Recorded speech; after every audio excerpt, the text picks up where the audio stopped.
pleasure to be here with you for this virtual learning. As you heard, I'm Rabbi Nevins, the Resnick Dean of the Division of Religious Leadership here at JTS, which includes rabbinical and cantorial schools and our Center for Pastoral Education and our Summer Nishma program. I'm also a scholar of modern Jewish law or contemporary Jewish law, and I serve on a committee called the CJLS, Committee on Jewish Law and Standards, which applies ancient Jewish wisdom to new circumstances, whether the changes are technological, sociological, or moral in nature. One second here. So the current pandemic includes all of these challenges and more, making the quest for ancient wisdom more urgent than ever. We are living in a frightening and unsettling time, unlike anything nearly anyone alive has ever experienced. Beyond our concern for staying healthy and surviving financially, many religious questions have been raised by this pandemic. The first cluster of questions relates to the migration of prayer gatherings to online formats. Can we constitute a minyan online?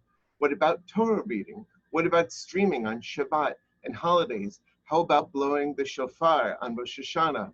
What about the use of hybrid services where some participants are present online and others in person?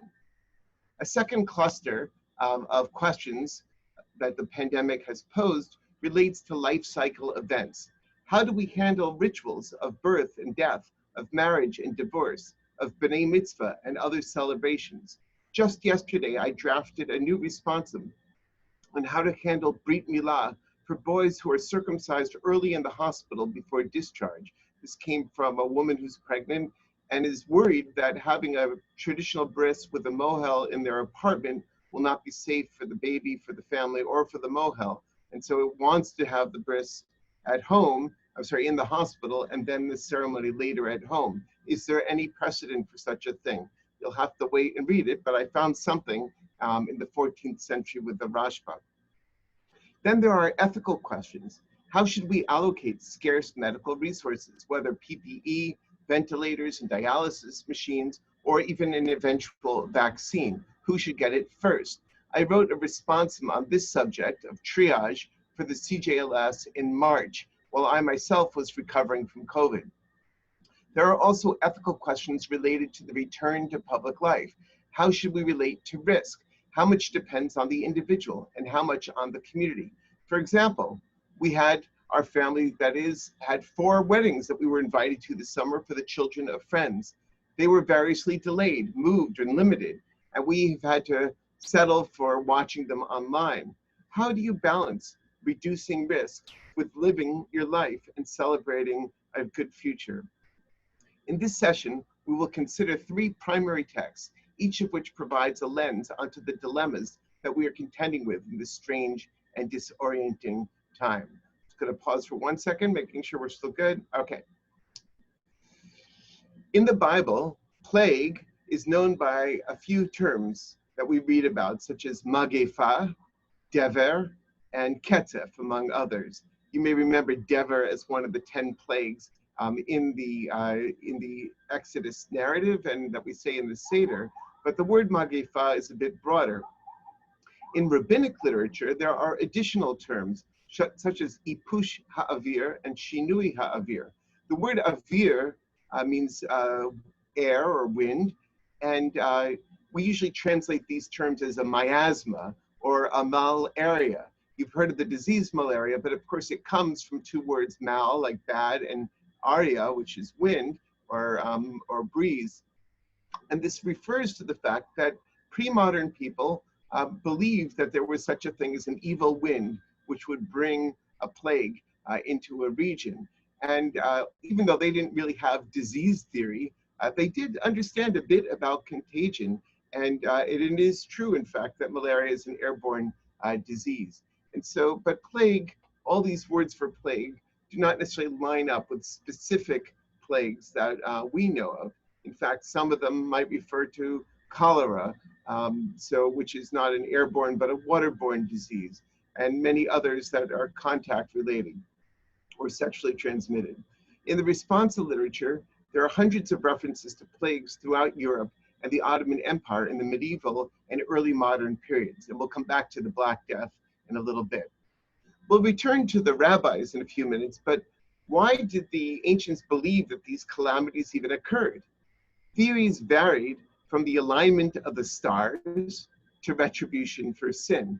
You've all said the expression Mazel Tov. What does that mean? It means a good constellation, which implies that there's also a bad constellation. When the stars are misaligned, when Mars is ascendant, for example, there can be violence in the world. And you may think of these as pagan beliefs, and they were, but ancient Israelites and Jews also believed in the influence of the stars. But some of it was also clearly understood to be about human sin. When humans misbehave, then God allows the mashchit, which is some sort of destructive force. The rabbis associate it with Malach HaMavet, the angel of death. And once the mashchit gets going, then everybody's in trouble. There is no distinction between the innocent and the guilty. Do you remember the biblical story of the 10th plague in Egypt?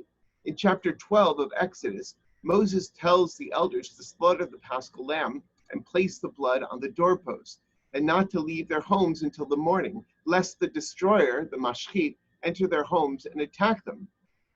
Based on this biblical story, the rabbis in the Talmud, in Tractate Bava Kama 68a, said like this. I'll read it quickly in the Hebrew, but I'll explain everything. Tani Rav Yosef. Rav Yosef taught, my dichtiv, that thing that it says, don't leave your house, until the morning. And then he goes on and explains, Kivan shnitan reshut l'mashchit, eno mavchin ben tzadikim l'rashaim.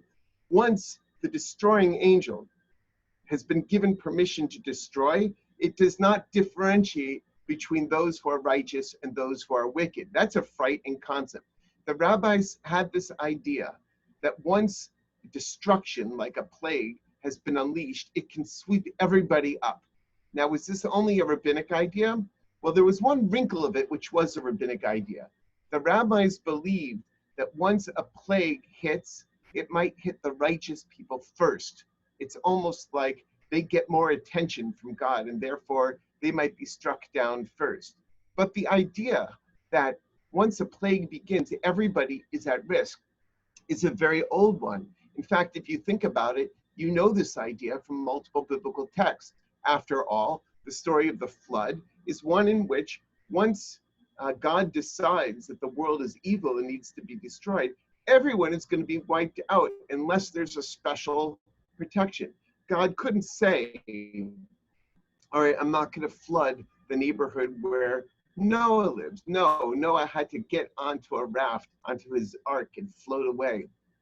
Do you remember the story in Genesis chapter 18 when Abraham confronts God, who has announced the plan to destroy the wicked cities of Sodom and Gomorrah, and says, what about the righteous people there? You're not going to actually wipe out the good and the evil together, are you? And unfortunately, the answer to that is yes, that is in fact God's plan. Jacob Milgram, the great scholar, Bible scholar, in his commentary on Numbers, if you look in there on page 141, notes that the answer is simple and terrible. That once the destruction begins, you've got to run for your life. Think about another story, Lot and his daughters. Once God decides to destroy, and this is actually the end of that same story, the city of Sodom where they live, there's no way that they will be protected. The only solution is to run for their lives, to head for the hills, which is what they do and how they survive. Well, there are other plagues that are described in the Bible, especially in the books of Samuel and later on. But I want to look right now at the book of Numbers, because Numbers has not one, not two, but three plagues. There's a first plague described in chapter 14 after the spies incident, when there's a plague that breaks out among the people. At the end of the book, in chapter 25, after Bilam fails to destroy and curse the people, they have an incident with Midianite women, and again, there is a plague in chapter 25. But let's zero in for now on chapter 17. You remember that there was a big rebellion led by the cousin of Moses and Aaron, Korach, and he and his followers said that, why do you think that you're the only ones that should be the authority? We also are holy. In fact, the whole people are holy. And so they take a incense pan, a machta, and they fill it with ketoret, with incense, and they bring this, and God is displeased, and God strikes them down. Famously, Korach and his followers are swallowed into the earth. However, what then follows is that all the people of Israel come before Moses and Aaron and accuse them. They say, Atem hamitem et am Adonai. You have killed the people of God. And now, because it is not just Korach and his group of 250 who are rebelling, but the whole people, now there's going to be a much broader plague. And the Magifa, or the Ketzef, the anger, has broken out. And Moses says to Aaron, quick, Aaron, go back to the machta, that same incense pan that you just used to show down Korach, and now we're going to use that same pan to try to stop this plague. Otherwise, everybody's going to be wiped out, you and me included. Right? So I want to pause for a moment now, and we're going to look at this text. And you have it in your handouts, but I'm going to also screen share it, and that way we can read it together. After we read this text, I'll pause for a moment for questions. And if you would like to speak, please raise your virtual hand, and Tani will call on you, okay? But first, let's look at the text.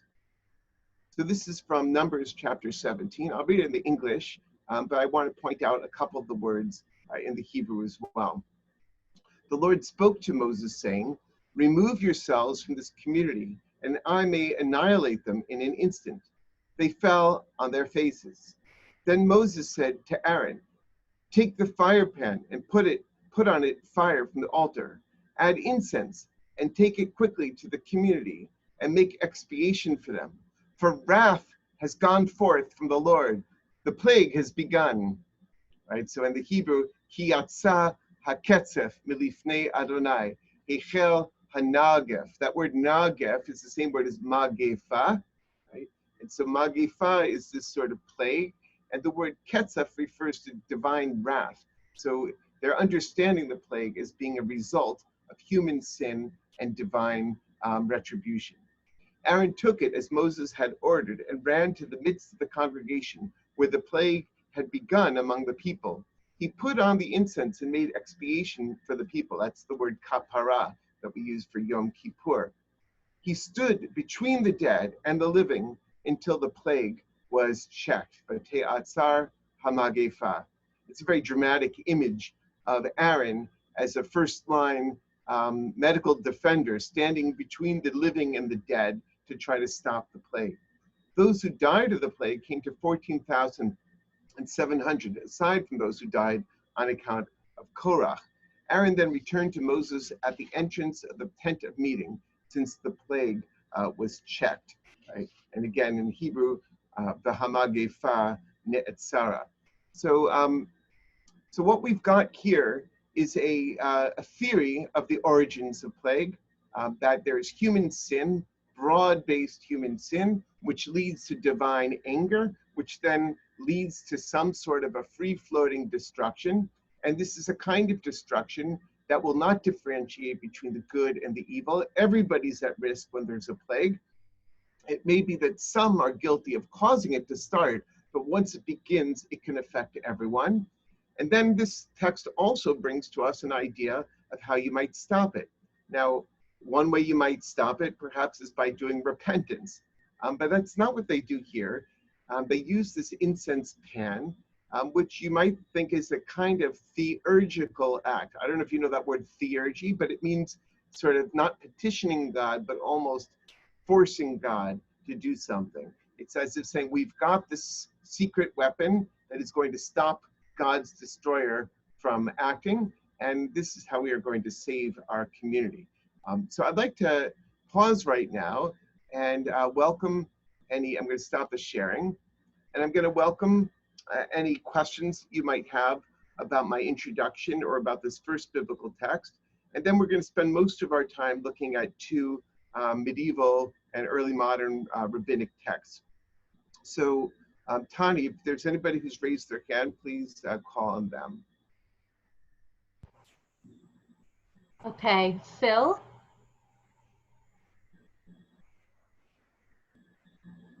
You have to unmute. Yeah, this is Bob Gerwin. I just, it strikes me as more magical than theological. It's not an act of praying, and it's not an act seemingly of God coming. It looks like magic to force God to do something, which is a strange idea to me. It is a strange idea, and it's really right there on the border. The rabbis sometimes say something in the Talmud. It says, if it weren't written, I couldn't believe that this would be true. But we've got a Bible story that seems to have God punishing the people, and then Moses and Aaron going to stop God, much as Abraham tried to stop God in Sodom and Gomorrah. Are there other comments or questions that people have? George? So humans can act as shields to protect the, shall we say, the righteous people from the wrath of God and the angel of destructions. Aaron was using himself as the shield between the angel of death and the people. That's an awful lot of power for a human being, isn't it? Well, yeah, I mean, not his person alone. He needs a tool, in this case, the sacred fire, which of course they believe to have the great power. It's a divine implement. The Ketoret, the incense, was understood to be sort of a connection point between heaven and earth because it ascends to the sky. And later on, the rabbis will have a great deal to say about the Ketoret and its power, lahamtik et adinim, which is the Hebrew expression meaning to sweeten judgment. In other words, God may be judgmental, but sometimes you can sort of soften God's wrath, right? So it's not that Aaron is putting his body in the way as much as he's bringing this resource to try to blunt the divine anger so that instead of destroying people, it will sort of ascend and leave them alone again. That's how I understand it anyway. Now, Tanya, before you call anyone else, I'm just looking in the chat for a second. Renee said, I thought the sons of Korach did tshuva. Yes, that is a rabbinic idea, which is based in part on the fact that one of the Psalms is a superscription. It says a psalm for the sons of Korach. So they didn't actually die. They sort of fell into a cave and were saved. What were the expressions with ha'avir in them and where are they found? Right, so that was from Rabbi, whoever that, whichever Rabbi. So ipush ha'avir, ayin hevav shin, and shinui ha'avir. You find them in the responsa literature. I've got a great classic book here by H.J. Zimmels from called Magicians, Theologians, and Doctors, and it gives dozens and dozens of references. But if you have access to the Bar Ilan drive, you can also search for Ipush Ha'avir that way. And I did find one reference to it in the Chida, which is our last text that we're going to be looking at.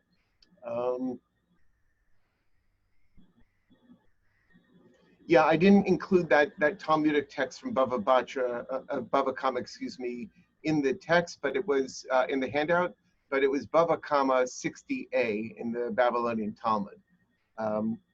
Is there a difference between ketzef and ketev? Yes, ketzef means anger. Ketev, well, kotev is like an extreme, but I don't think that they're related. I'm going to look at one or two more. Is Aaron making expiation for the people? I don't know that he's making expiation. I mean, the word kapara does imply expiation. So it could be that it's understood that the incense is somehow undoing their sin, or it could be that it's just blunting the divine anger, which I think would be a later interpretation. But it's true that the biblical text uses the word kapara. So God is both micro and macro manager. Plagues sent by God don't always differentiate, but God still cares about individuals like Abraham, etc. Well, Yeah, it seems to be that the ancient belief is that God is more of a macro manager, but God needs humans to fulfill the divine will on the micro level. So the reason that God has prophets is because God can't actually speak to everybody or won't speak to everybody. And so God has prophets, and God creates rituals so that the people as a whole can relate to God in a positive way. All right, I'm going to stop with that. And incense is the vaccine we're waiting for. Yes, it could be that is exactly the case. I haven't heard of the CDC authorizing any frankincense trials, but perhaps that should be the next move. Okay, speaking of next move, we're going to skip a couple millennia and we're going to go to 15th century Algiers. Right, so I'm going back to my notes here. Now, the medieval and early modern rabbis did not have the skill or the license or perhaps the chutzpah to try stopping plagues with incense like Aaron did. Instead, they did the prudent thing when they were faced by a epidemic, which was to flee. Now, fleeing from a pandemic is a bit problematic, I think we'd all agree. After all, people can be very effective vectors of disease, transporting the virus, say, from Wuhan to Tehran to Italy and on to New York, or whatever actually happened here. So you'd think that the main objection to fleeing from the plague would be fear of infecting others. Not so. The rabbis have a theological problem with fleeing from the plague. Right, so what would that be? If God determines mi yichyeh or mi yamut, who's going to live and who's going to die, like we say on the high holidays in Unatana Tokef, then what makes you think that you can outrun death? Our ancestors had the notion that there is a time to live and a time to die, like it says in Kohelet, l'chol zman ve'it l'chol chayfetz. There's a time to be born and a time to die. And so you don't know when your time to die is, but it's set according to the ancients. This would imply that the only pious action in response to disease is to sit down and wait and see what happens. You can pray, right? But the rabbis also had an idea of tefillat shav. There can be ineffective prayer if you pray for something that's already been determined. For example, if you are going home one day and you hear that there's an alarm in your neighborhood and you see that there's flames and smoke, can you say, please God, let it not be my house? No, you can't, because whatever house it is already burning, right? So don't bother praying, just run and try to rescue people. So you might think that there's a problem with running away, and that is it sort of denies divine providence, that God is actually in control. Except we all know that it's not how Jews act, not today and not before. We've got a long romance with medicine, and we believe that it is our right, in fact, it is our sacred obligation to fight disease and seek to live. After all, the Torah itself says, "Ubacharta b'chaim," you should seek and choose life. So don't just sit there, do something. And if you can't save the plague, you can't solve the plague, if you can't stop it, then get out of town. That seems to be what the rabbis suggested. And yet, they didn't know, is this what we should be doing? And so this brings us to our second text, which is written by Rabbi Solomon, or Shlomo, ben Simon Duran, Shimon Duran, known as the Rashbash, Rabbi Shlomo ben Shimon of Algiers. He was born in 1400. Now, you may know that Algiers is part of the Maghreb, the North African communities, was an ancient Jewish community where Jews had lived for many centuries. But starting around now, in the end of the 14th, beginning of and the 15th centuries, Jews were fleeing from Iberia, mostly from Spain, to get away from the Catholic Church. You may remember that in 1391, when the Reconquista is now done, there is this horrible pogrom, or series of pogroms really, throughout Catalonia and Aragon and Valencia, where many Jews are massacred in these cities, among them rabbis. And now, one of the greatest rabbis to live at that time was named the Rivash, Rabbi Yitzchak ben Sheshet. And he was in Barcelona. And the king came and said to him, you know, Rabbi, you Jews, you caused a lot of trouble to us, And what you need to do is convert to Christianity. And I think we should start with you. And surprisingly, the Rivash was grabbed, imprisoned, tortured perhaps, but he did in fact immerse in and was baptized. We don't know really any of the circumstances, at least I don't know, but he was given a Latin name, and apparently he lived as a Christian for a year or so before he managed to flee to Muslim lands and eventually got to the Maghreb, to North Africa, and settled eventually in Algiers, where he lived the last years of his life until 1408. So I said that the Rashbash was preceded by the Rivash. Very good. Don't go away yet. The Rivash was preceded by another rabbi. His teacher was named Rabbeinu Nisim, the Ran. And Rabbeinu Nisim lived in Girona, a beautiful Catalonian city, which is a little bit northeast of Barcelona. And I managed to visit last winter. And the Ran was one of the great leaders of Spanish Jewry around 1350. Now, what's going on around 1350? If you remember your European history, in 1348 was the beginning of the Black Death. Okay? And so, and it took some time for it to spread around Europe, and the Bubonic Plague took millions and millions of lives. There are theories that, you know, a quarter or a third of Europeans died in this plague. And it wasn't bad enough that it was an illness that affected everybody, but it also led to, as you know, many recriminations, including against the Jews who were accused of poisoning wells. And so, so there was a lot of danger for the Jews in Spain. Here we are 40 years before 1391 and 1350. In any event, we hear this story about the Ran, that even though he was great leader of the Jews, when the plague came to his town, I don't know whether it was Girona or Barcelona at this point, they're close, and I think he was in both cities. He's called Girondi, which means he was from Girona, but he may have been called that when he came to Barcelona. In any event, he ran away from the plague. So that's prudent, but it's also a little bit concerning if you've got a theological belief that you shouldn't run away from plague, if it's impious to run away. And in any event, his example was remembered by the Rivash, his student, and then by the Rashbash, Rabbi Shlomo ben Shimon Duran in Algiers.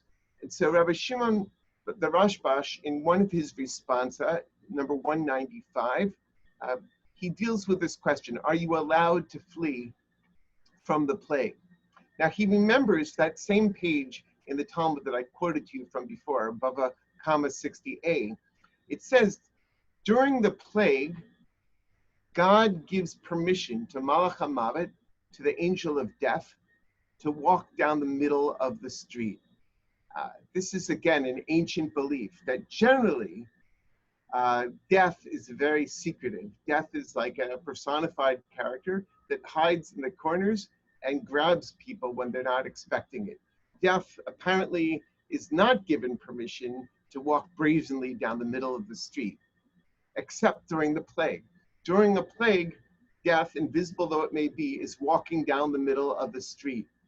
And therefore the Talmud says, during plague, stay on the side of the street. Don't you be brazen. Now, you can read this as mythology, you can read this as cute, you can read this as primitive, quaint, whatever you want to say to disparage it. But our ancestors were pretty sophisticated. So perhaps they were saying something a little bit more than that. Perhaps they were saying that in a time of great public danger, don't be arrogant, don't think that you're invincible, don't think that it can't reach your own home. Act with prudence, which means avoid danger.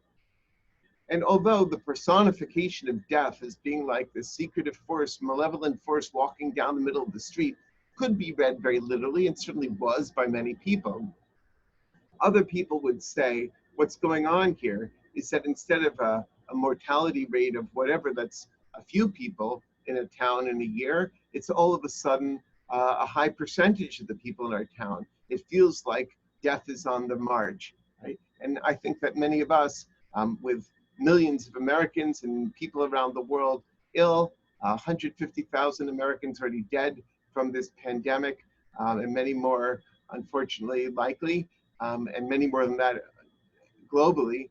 There is a sense of death being on the march. So with that in mind, let's look at this text, and I'm going to screen share one more time. And when I do, we'll be looking at the words of the Rashbash. And so this is also on your handout, but if you don't want to look at that, you can watch with me. Okay. And again, I'm going to pause after we read this text and then take a few questions. And you can also put them in chat. So he says, so it is with the plague. Oh, okay. So for him, for Rabbi Duran, it's a valid question. If God has determined when each of us is going to die, then what's the point of running away? And after all, don't we say on Yom Kippur, and I'm sorry, on Rosh Hashanah, that God has these 3 books open in front of God, and some people are written to die, right? So how do you think that you're going to outrun it if that's in fact your fate?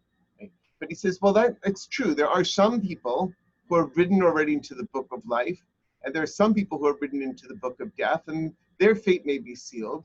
But then there are many people in the middle, in that middle book, that what Rambam Maimonides calls the Beinonim, the middle ones, right? And you should think of yourself as a Benoni, right? Don't think of yourself as, there's no way I'm dying, I'm a righteous person. And don't think of yourself, there's no way I'm living, I'm a wicked person. Every person should think of themselves, as Maimonides famously says in the Laws of Repentance, as being evenly balanced between virtue and vice, right? And one more mitzvah will tip your balance towards life, and one more transgression will tip you towards death, right? And so he says you have to think of yourself that way in this context of the plague. I know this may not help everybody, but I like reading in the Hebrew. So the English is right there in front of you. I'm going to read it very quickly in Hebrew just to give you a sense of his language for those of you who do have access. Kain hadavar hazeh, so with this matter, ha'ovdim shenichtavu b'Rosh Hashanah l'chaim nitzolu, those who served God and were written into the book of life in Rosh Hashanah would be rescued from the plague. V'hamordim shenichtavu l'mita im yistaru b'mistarim u'v'karka hayam misham yitzaveh hanachash v'nashkam v'lo to'il lehem shmir v'lo nisa. Right? But if you are one of those rebels against the Lord who's been signed up to die, then even if you hide in the biggest hiding place you can find, even if you hide under the sea, in a grotto by the sea, there the snake is going to come and bite, and it won't help you to be vigilant or to flee. This is what you find. Many people do flee from the plague. And the place they run to, they'll die there. Or when they come home, they'll die then. Because they've already been condemned to death.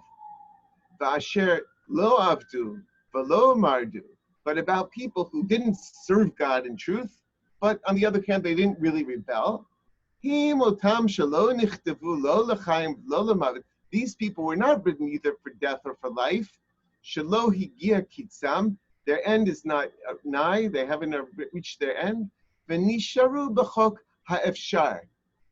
They, I love this expression, they live in the domain of possibility.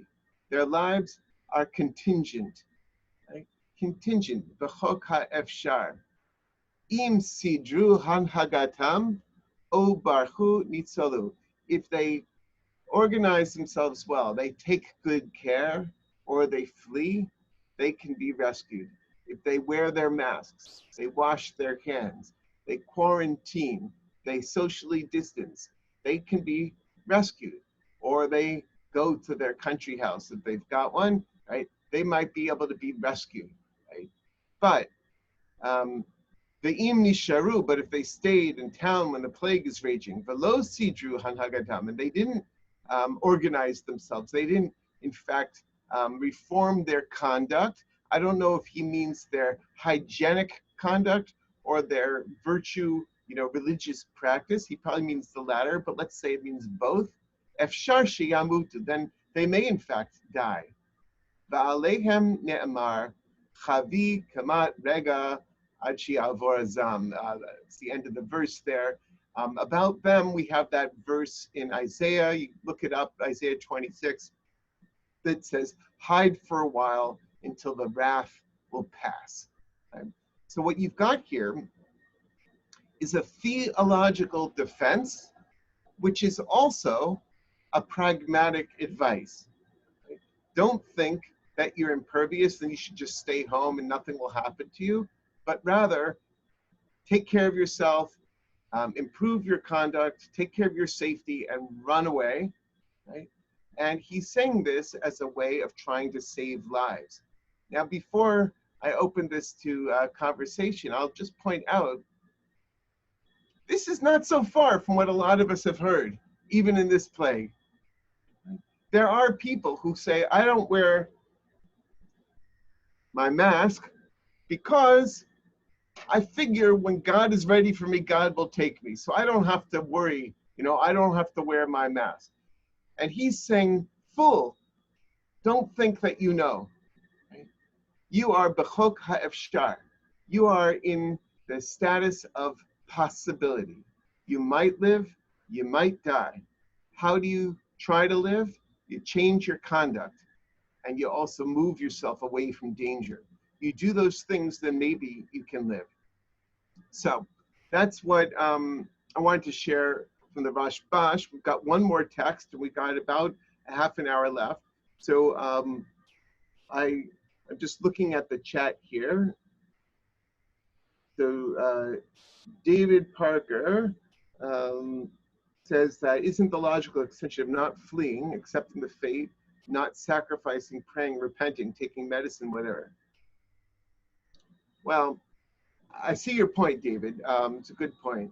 I think it might be seen as a little different, though. They might say that praying or repenting is still leaving things in God's hand. It's a way of conceding that you don't have control of your own situation and asking God to exercise mercy. I think that is a little different from running away. Running away is more reminiscent of the behavior of Jonah, right? Because Jonah is, of course, told to go to Nineveh, and he runs away thinking perhaps that God's jurisdiction ends at Jaffa, and once he's on the boat on the sea heading towards Tarshish, he's exited from the jurisdiction of Yud-Heh Vav-Heh, of Adonai, and now he can do as he pleases, right? And then it turns out, nope, God's here too out on the sea, as he himself says to the sailors, that God is the God of the heavens and the earth and the sea, made the great sea. So I think that, it may not be the same chutzpah to pray. Right? Now, of course, there might be people who, and we do see this with people who are dying, people in hospice, who feel at this point, instead of fighting my disease, the most spiritual thing to do, the frankly most comfortable thing to do, is to reconcile with my family and friends and people I fought with, reconcile with my life, with what I've accomplished and what I failed to accomplish, and reconcile with God, right? And this is sometimes called tziduk hadin, which is the justification of judgment, meaning to say that I accept this, that I can't live forever. Only you, God, live forever, right? Perhaps. I see Nancy Kaplan wrote, so troubling when one considers how many people simply do not have the options described here. Yes, indeed.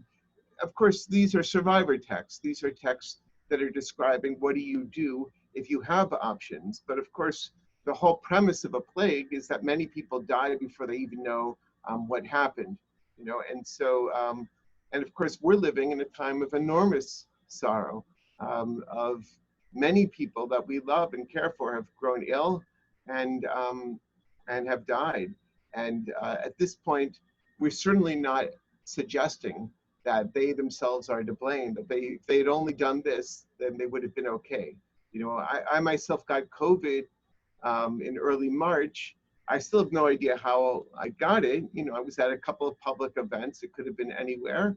And, you know, I certainly don't feel like I misbehaved, and that's why I got ill. And thank God I didn't get too ill.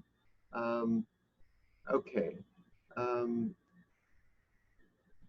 One person wrote to me privately, you know, we have this expression, Baruch Dayan Ha'emet. When we hear about a death, we say, praised is the true judge. That we somehow, even though we resist illness and resist death, when it comes, when it's final, we feel the obligation to accept it. That's usually true, but not always true, right? If you look at the book of Job, the whole thing of the book of Job, which I really recommend those of you who are interested in reading books about the Bible, to get a copy of Ed Greenstein's new translation and commentary on the book of Job. Ed Greenstein was a professor of Bible here at JTS for decades, now at Bar Ilan. So again, Ed Greenstein, the book of Job.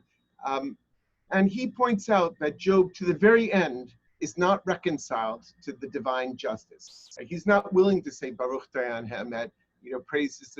He does toward the beginning say God gave, God gives, God takes away, may the name of God be blessed forever. But he kind of then backs away from that as he begins to suffer more.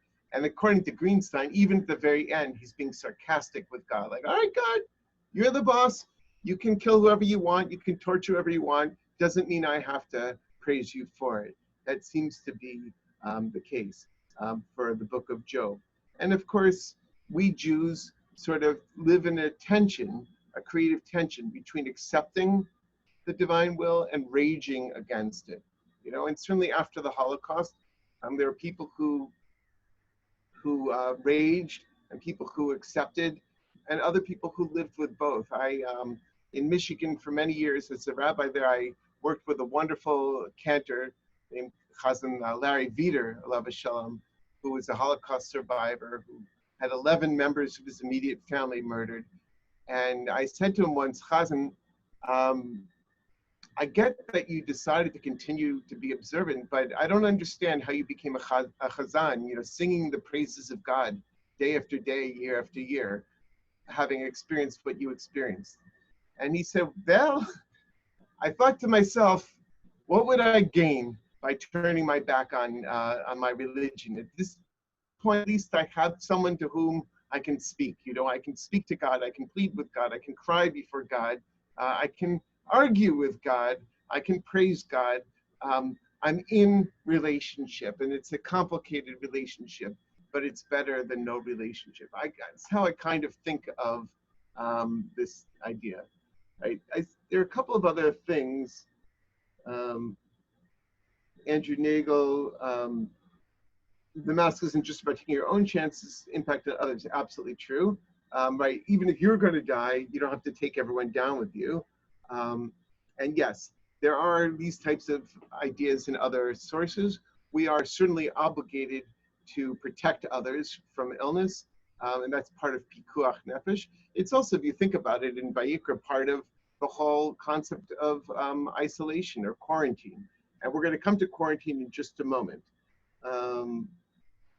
Stephen Berger, yeah, there's no reference to repentance, prayer, and good deeds. It's possible, Stephen, that when he says you should organize your conduct, and remember I said it's a bit ambiguous there, it could mean you should organize your conduct in terms of giving charity and doing tshuva, doing repentance and good deeds, and that's what he means to protect your life, right? But I don't know. It could be he's just talking about PPE.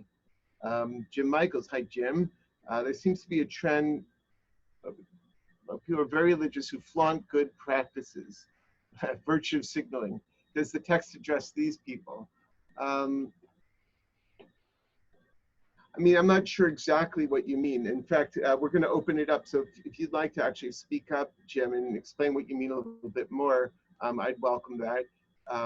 But it is true that some people will say, like you hear some Haredi Jews saying, why would God punish us? Look at all the mitzvot we're doing. And then when in the early stages of this plague, there was a higher incidence of illness in certain Haredi neighborhoods in New York and in Israel, they said it's because God is more sensitive to our misbehavior than other types of people, you know? And so if we're suffering more, it's actually, you shouldn't criticize us for suffering more. It's not because we've been having weddings and funerals with thousands of people at them. It's because God pays more attention to our community because of how righteous we are. It's kind of a strange theodicy, but if it helps them, that's fine.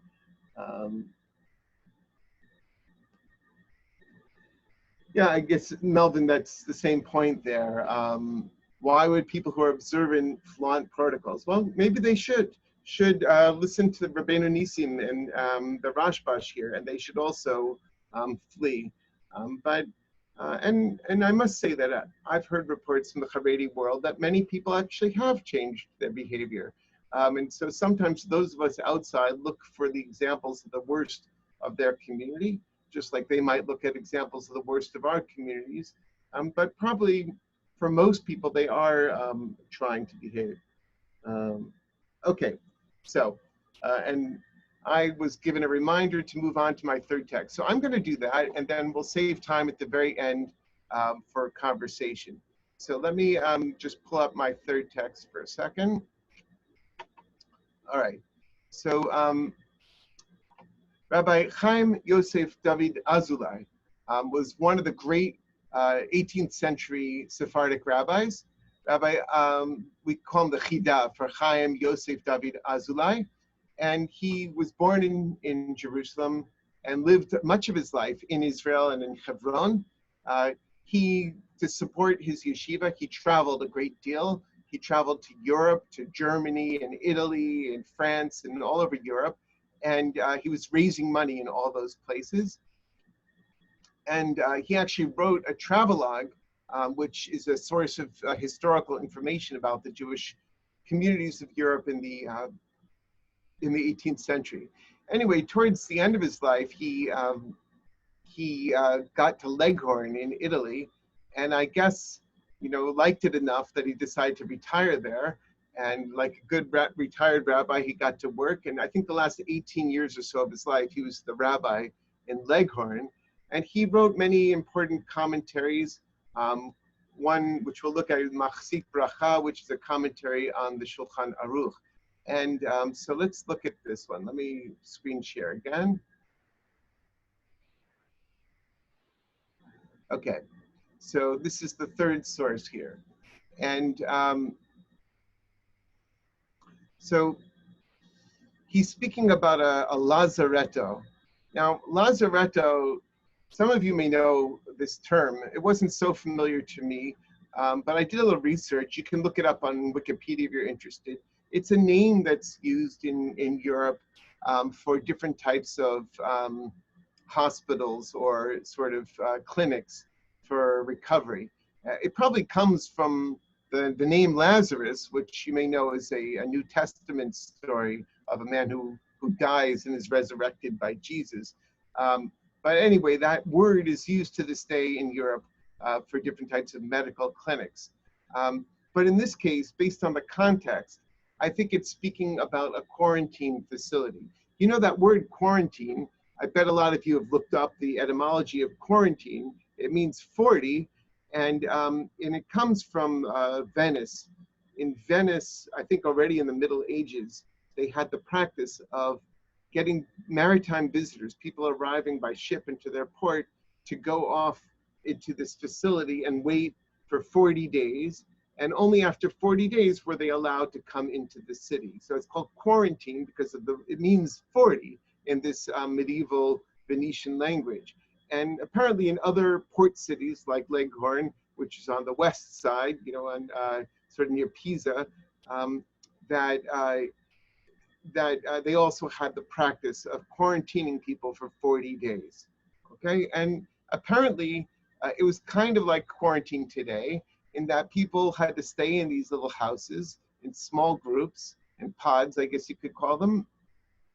And they were guarded. They weren't allowed to mix with the others.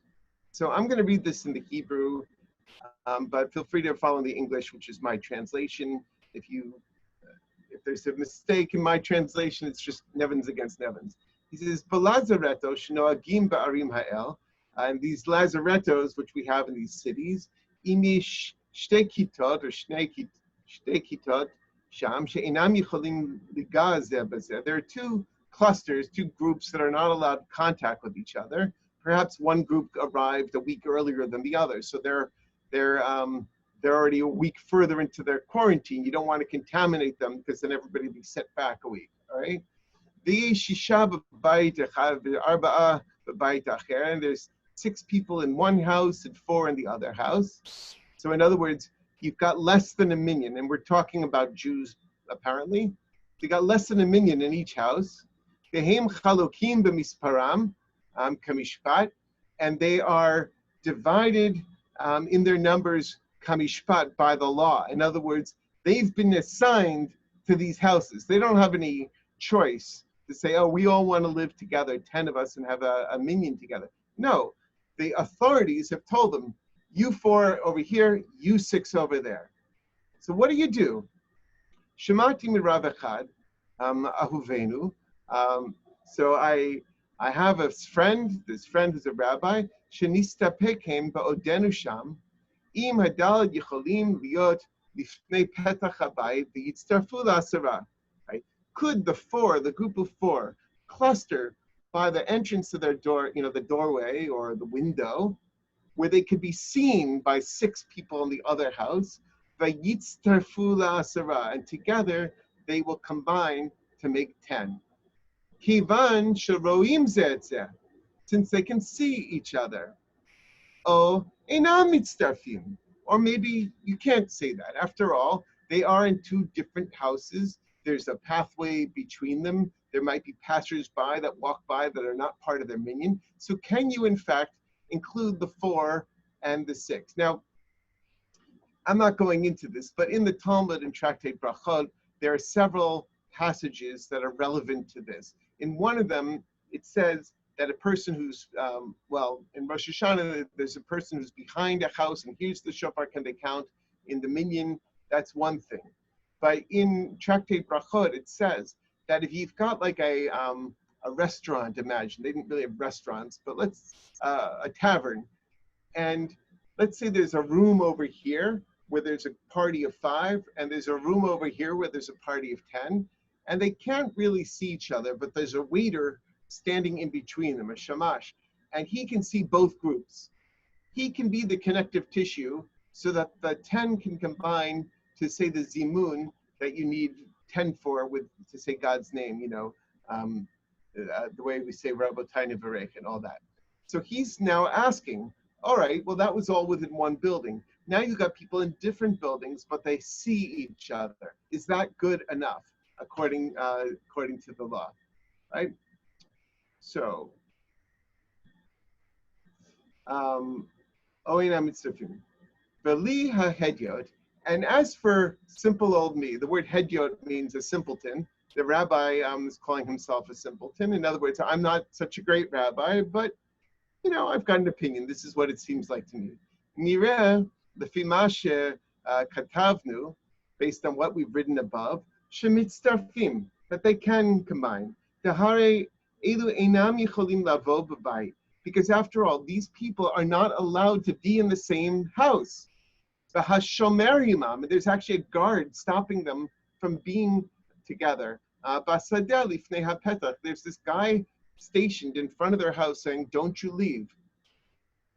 V'gam asher b'bayit lo yichlu letzeit chutz, and the people inside the house are not allowed to go out. Ki hamakom tsar b'chutz, because it's a narrow place. They're not going to be able to socially distance. This is exactly what we're talking about here. V'gam hu ma'avar l'rabim, in fact, it's a public thoroughfare outside of the house. V'ki ha'gavna, and in such a case, de'inam yicholim liot biyachad mitam hamelech, where they're not allowed to be in the same place because of the king, the royal decree, the sarei hamedinot, and all the local officials. V'kar hishtadlu elu hadal lavo neged hapetach, and the 4 have made the extra effort to get themselves as close to the entrance as they can, right? Umarim, look at this word, marim lachem penehem, and they show their faces, just like we are all doing right now, or most of us will have it turned off our video. Havele k'mareh panav, derech halon. You can say it's like the case the Talmud gives, where you look out a window and you show people your face. The mitztaref, that you can join the minyan, right? The hachanami, the kavate dechol, and this is also the case here. The kol shekenhu, and it's even more the case in this situation. Ki lo efshar b'shum panim liot yachad, because there's no way that these people are allowed to be together. V'lo karev zel, so they can't approach each other. V'kivan de'ika kama poskim, and since we already do have the authority of several earlier stages, yireli smoch alechem, we could depend upon them. And here's my favorite line of this whole text. It's why I'm reading it in Hebrew. V'lo yibatlu arba'im yom melihit palel b'tzibor. We don't want to go 40 days without praying in public. V'lo yishma'u kaddish u'kedusha, and that they wouldn't hear the kaddish and the kedusha. Now, I'm just going to leave it at that for a minute and just point out something. When this pandemic began, and when we were all sent home, and when our synagogues were shuttered, right, and our minyanim were closed, right, the immediate question became, can you make a minyan online? And we had an answer, and the answer was no. Why was the answer no? Rabbi Avram Reisner, a good friend of mine, had 20 years ago written a tshuva called Wired to the Kadosh Baruch Hu, right? And he said, you can't constitute a minyan where everybody is remote. However, you can constitute a physical minyan of 10 Jews in one place, and then you can call in. We didn't have Zoom back then, but you can call to other people and they can join your minyan. They could be mitztaref la minyan. They can join the minyan, but you can't constitute the minyan. And that was the ruling a lot of us had in the first few days. But a lot of us, including Avram and me, went back to the books. And I found in the Shulchan Aruch a commentary called Sharei Tshuva, which then referred to this book of the Chida. And so I looked up the Chida, and I noticed this line, and he said, you know, if you are mareh panim, if you can show your faces to one another, then even though it's not the ideal way to constitute a minyan, there are some precedents, and we should rely on them. Why? We should rely on them because we don't want 40 days, which is why I think the word quarantine is so important. We don't want 40 days of quarantine to pass without any chance to say our prayers, or like the Kaddish and the Kedusha. And so based on that, he came up with this heter, with a permission to constitute a minyan of Jews who are not in the same physical space. And that is the practice that that I adopted here for us at JTS.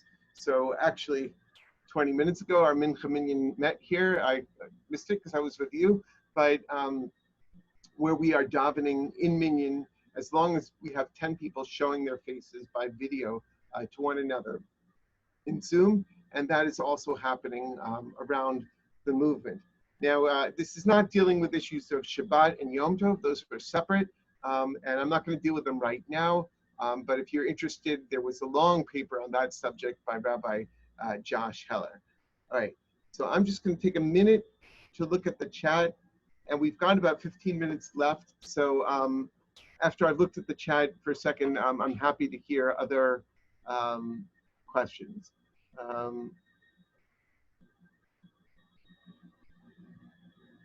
All right, I'm going back a little bit there about the wigs and the trafe wigs of Indian hair. Yeah. It's sad. I'm not defending the Satmar, obviously. They should be wearing masks. That's ridiculous.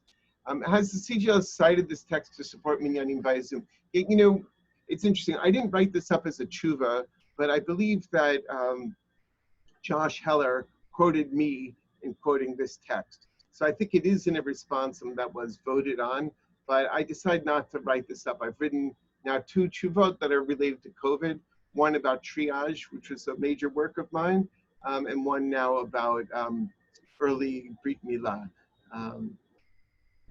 Yeah, Lazaretto about leprosy, that's true. that it was used as a leper colony, but I read that it was also used for other types of medical clinics. And I think here, because of the reference to 40 days, I don't think people were sent to leper colonies for just 40 days. That's why I'm thinking that he's referring to a quarantine facility.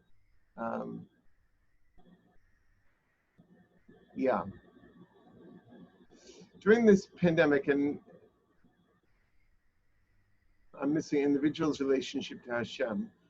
I'm not sure exactly what you mean there, but clearly, I think a lot of us are having the experience that our spirituality has to be a little bit more individual. You know, I think a lot of us are used to going to synagogue and sitting there and following as other people lead. And in this pandemic, I think there's been more responsibility for individuals to tighten their relationship to religion, to God directly. Yeah, Dale Stern about the 40 days in the Bible. Yeah, I agree with you. It's a typological number, what we call 40 is the flood, 40 of the Revelation, and all that. I agree. I'm not sure that the quarantine in Venice was based on that number. If you think that it was, that would be interesting. I haven't heard that. And I don't know the New Testament examples of 40 days. But in any event, it is an important number that is used in many different cases. So I guess, Dale, when I first saw the 40, obviously my first thought was Matan Torah, the giving of Torah, and I thought maybe he's saying that that we don't, you know, there was criticism that while Moses was on Mount Sinai, the people were straying away from God, right, and built the golden calf on the last day of his sojourn on Sinai. And so it could be, it's like, we don't want to be, God forbid, like the people of Israel who built the golden calf. Instead, during our 40-day sojourn, we are going to use it to pray to God. That, I think, would be a reasonable claim. Nancy Kaplan, the Venetian side.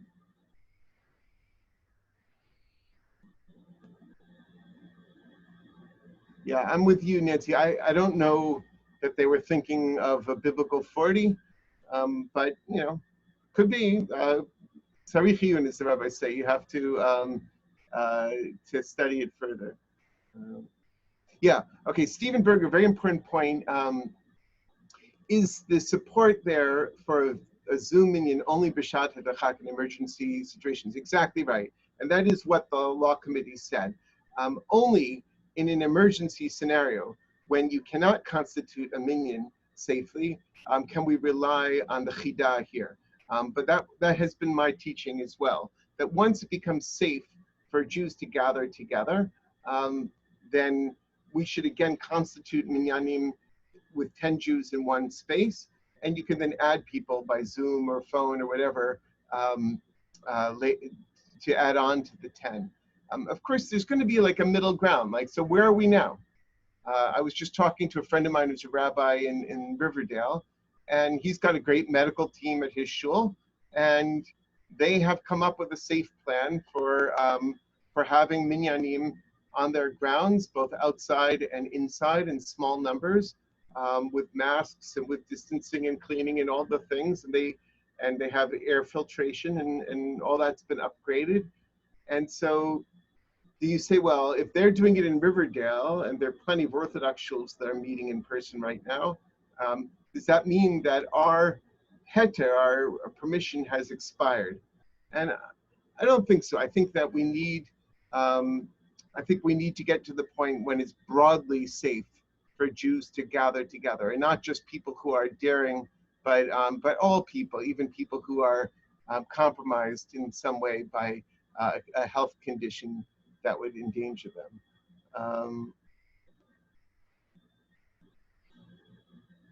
Yeah, Rabbi Haim Ovadia, somebody wrote to me privately in the chat that he wrote at least a year ago that a Zoom minion is a real minion.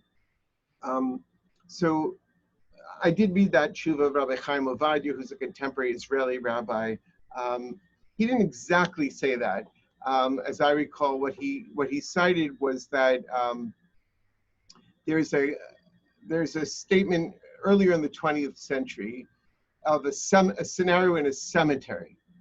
And you've got, let's say, a family of 6 people, in their case, 6 men, this is the Orthodox text, that's at a grave, and they want to say Kaddish. Say it's 8 of them. And a few graves away, 20 feet away, there are 2 Jewish grave diggers. This is in Israel, right?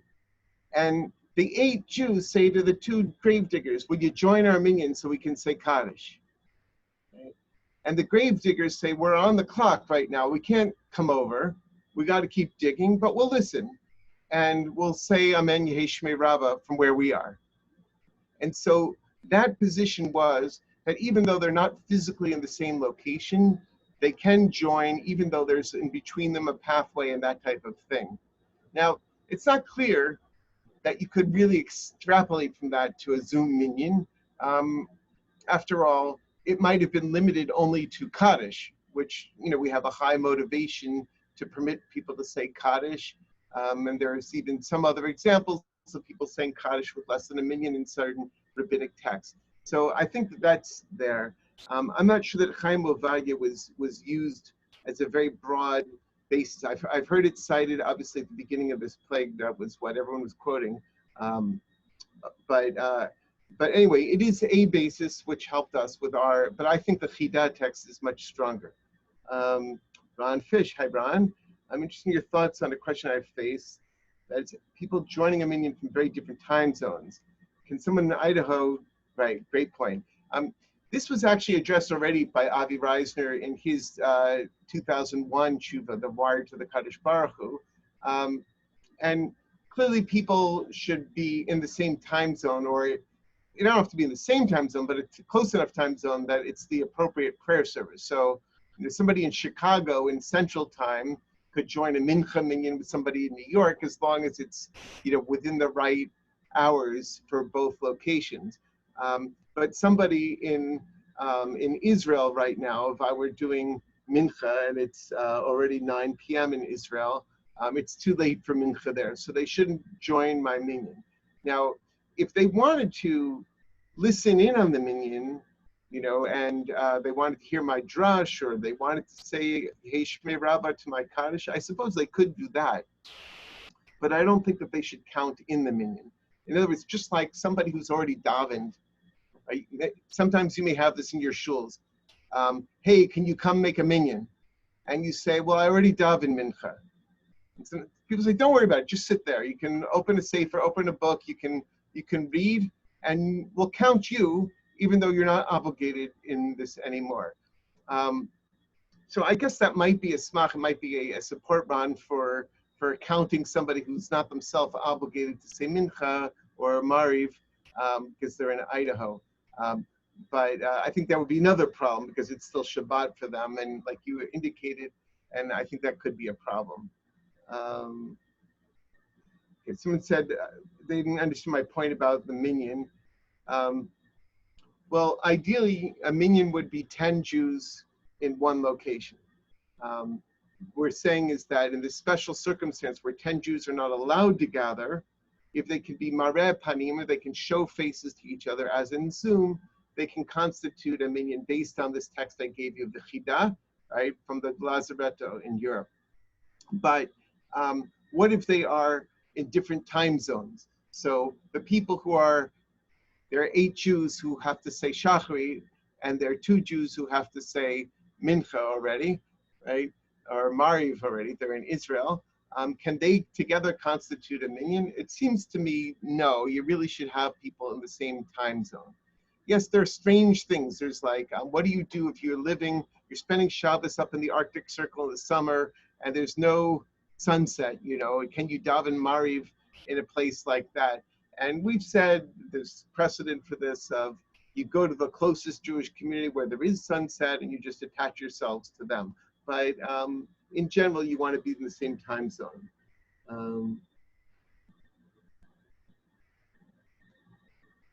All right, Melvin says there's a strong minority opinion, those who do not think Zoom minyan.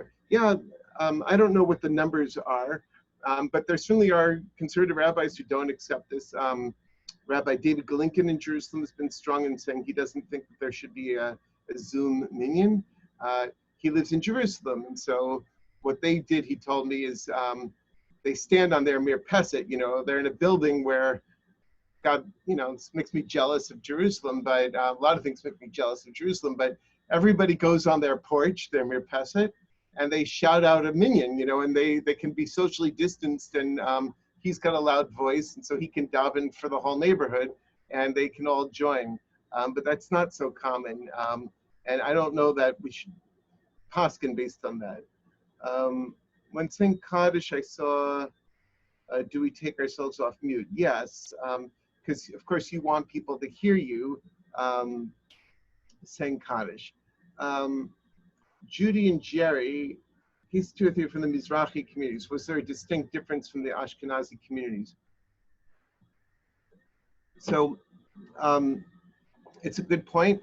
I think that I've seen the Chidad text quoted by Ukrainian and other Russian postkings. So I think that text is well respected in Ashkenazi circles as well.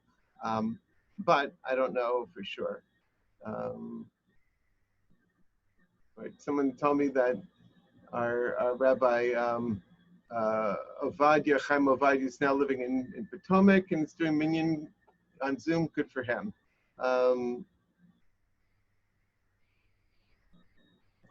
Yeah. Shabbat. All right, we're almost at the end, so I'm just going to say about Shabbat and Yom Tov. So I wrote a very long paper about 8 years ago on Shabbat and electricity and electronics. So if anyone's interested in seeing more of my work, you can find it on the CGLS website or on my personal webpage, rabbinevins.com. Go to the tab for Jewish law. And I have a 2012 paper on the use of electricity and electronics on Shabbat. And my belief is that using a computer or a phone on Shabbat is problematic because it makes a record. And when you do something that makes a record, it's like a type of writing, right? And even if it's not letters, you're making an image or you're recording a sound, it's what we call toldat kotev. It's a derivative form of writing. So I think it's a problem, right? I'm not currently a pulpit rabbi, right? I'm working at JTS, and so I'm not responsible for a Shabbat community. And my friends, and I have a lot of friends who are pulpit rabbis and students and all that, and they tell me, it's just not viable. I mean, maybe for a few weeks it was viable, but it's not viable to not meet for months and months at a time, maybe for a year at a time, not to have b'nai mitzvah on Shabbat, not to have Shabbat gatherings, anything else that we do, not to have the high holidays this year. And so Rabbi Josh Heller argued that there is a way to set everything up beforehand on the transmitting side of the shul and on the receiving side as well. And in so doing, to avoid any, direct recording of data. I'm very troubled though. I've heard of many synagogues that have been transmitting their services using Facebook Live or Zoom and leaving the chat feature active. So people are writing in Mazel Tov, so-and-so, we're so proud of you, aunt and uncle, blah, blah, blah. And that's writing. I mean, you cannot avoid, that is what's called writing. And so it seems to me that if you're going to do this, you really need to take extra steps to prevent people from writing anything more. So that's my position. Rabbi Nevins, I just wanted to make sure we're aware that it's 2:15. Are you available to stay on a little longer for more questions? Yes. Okay. So I can stay for just a couple more minutes. I'm looking at the Stuart. Yeah, so I'm going to just take 2 more minutes, see these last things. Okay, I just wanted to quickly, just for those that do have to leave, I wanted to thank you formally. Thank you so much. And also just to make sure everyone's aware that next week we'll hear from Rabbi Jan Urbach, director of the Block Cultural Center for Spiritual Arts. Her topic will be First Failures, Falling Apart and Starting Over in the Book of Genesis. So back to Rabbi Nevin. Yeah, and definitely check out Rabbi Urbach. Yeah, I mean, I see some really great points here. And I must say with to humility. I'm not sure what's right here. Debbie said that having interaction is much more fulfilling than having just a passive live stream. I get that, Debbie.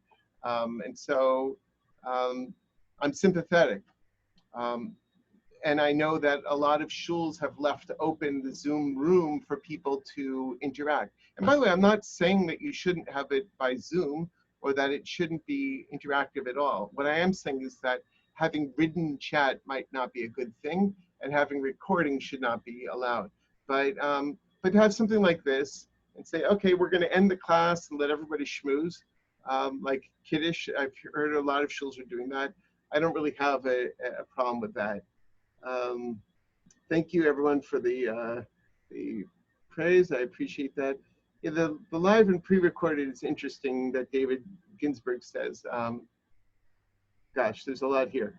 I will say that we've also experienced, and I'm doing this in my teaching this semester, a blend of synchronous and asynchronous of live and pre-recorded materials seems to be better. It allows people to pace things on their own, and I think that is good.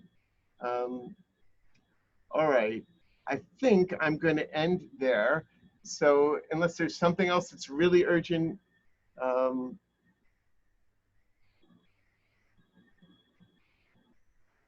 yeah, somebody wrote privately to me that the driving tshuva in retrospect was harmful. Those of you who don't know, in 1950, the conservative movement had a position, not a unanimous position, that you were allowed to drive to synagogue on Shabbat. And some people think it was obvious and inevitable. Other people say it didn't have to be said. It could have just been that, like a lot of Orthodox shuls, people drive and they park around the corner, which is what they used to do in conservative shuls too. I once asked the Chabad rabbi in Michigan, is your parking lot open on Shabbat? He says, well, it's not closed. I'm like, okay. And I know many Orthodox rabbis who used to invite my congregants to their homes on Shabbat. And so I was like, what are you doing? You know they don't live near you. Well, maybe they're in the neighborhood, they'll stop by. So there are people who think we should have just done wink, wink, and not tell people that they can drive to synagogue. I wish that had been done, to be honest. But that wasn't the wisdom of those rabbis. They said, you know what? We don't want people to feel bad. We want them to just come to shul and know that they're welcome and that we see them. And you know that's always a conflict. You know, to what extent should you be completely transparent about things, and to what extent should you kind of hide the making, you know, of the sausage? And they erred on the side of transparency, and we're living with it. But I personally do not drive on Shabbat, and I also have not used my phone or computer yet on Shabbat, and I don't plan to. And I'm trying to figure out what to do for the high holidays this year. But I am very sympathetic to my colleagues who are pulpit rabbis and are trying to figure out how to give access to people who can't just sort of do everything on their own, open their own Sidur, Chumash, or Machzor, and blow their own shofar the way we can do in our homes. So I'm very sympathetic, and I've been trying to find leniencies while still maintaining the framework of traditions so that people can access the riches of our tradition. Rabbi Nevins, I noticed that a few people were asking about whether or not it would count if you're on the phone and not on video, like over Zoom. So I think for making the minyan, you really need at least 10 people who show their face, like the way the Chida said. After that, though, you could always have people that sort of tag along. And I've done that for many decades. You know, I remember when I was a young rabbi starting in Michigan, we had a Shiva minyan. And there was plenty of Jews in that house. There was 50 Jews, 60 Jews in the house. But one of the children of the deceased had the flu and was at home in bed. And we didn't have smartphones or anything like that back then, but we had a speakerphone. And so we put her on speakerphone. And so she wasn't a member of the minyan, but she was mitzterefet. She was able to join together with the minyan, even though it was just an audio connection. And she was able to say Kaddish together with everyone else. If she had been the only mourner, the only person to say Kaddish, I think I probably would have said we should have someone in the room say Kaddish with her so that people are able to hear the Kaddish from someone they can see as well. By the way, thank you to all the people who said nice things privately and publicly. Really appreciate that. And it's great to see a lot of familiar names on this call. Yeah. All right. I see Alan Silverberg raised about Israel doctors taking notes have used invisible ink so as not to make a permanent record. Yeah, I don't know much about that, Alan. I do know that the Summit Institute has made a lot of devices that are designed to prevent the recording of data in a way that would be problematic. And so they've got computers and phones and stuff like that that you can use on Shabbat in a way that satisfies their posting. And so I commend that. And I don't know about the specific technology, but it makes sense. Someone said communities are better local. Yeah, I mean, that's the whole premise of having rabbis in communities. And in fact, it's one of the nice things. I'll end on this, actually. Rabbi Elliot Dorff, who's the chair of the law committee right now, asked the question, well, now that you can Zoom to any shul in the world, do you really need to belong to a synagogue, a local synagogue? After all, why not just go wherever the Zoom is good, you know?